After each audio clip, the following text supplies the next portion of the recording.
ఈరోజే return journey కూడా start చేయాలి. కానీ ఒక సెకండ్ కూర్చొని ఆలోచిస్తే ఇప్పటివరకు నేను చేసిన జర్నీస్ అన్నింటిలో అది చాలా స్పెషల్. ఎందుకంటే మళ్ళీ బైక్ రైడ్ చేయగలను లేదో అన్న డౌట్తో సగంలో ఆగిపోయిన జర్నీ ఇది. నేను మళ్ళీ రికవర్ అయ్యి నా కాన్ఫిడెన్స్ నేను గెయిన్ చేసుకున్న జర్నీ ఇది. అండ్ ఇంటరాక్ట్ అయిన మనుషులు కూడా, ఆ బృందావన్ హోమ్ స్టే వాళ్ళు కానివ్వండి, ఈ షూటింగ్లో కలిసిన మన తెలుగు వాళ్ళు కానివ్వండి, ఆ గోప్రో రైడర్ కానివ్వండి, అప్పుడే పరిచయం అయినా ఏదో ఎప్పటి నుంచో పరిచయం అనిపించింది ఈ జర్నీలో.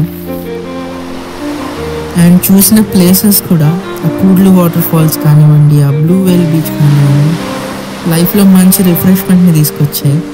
I will always cherish this moments for ever.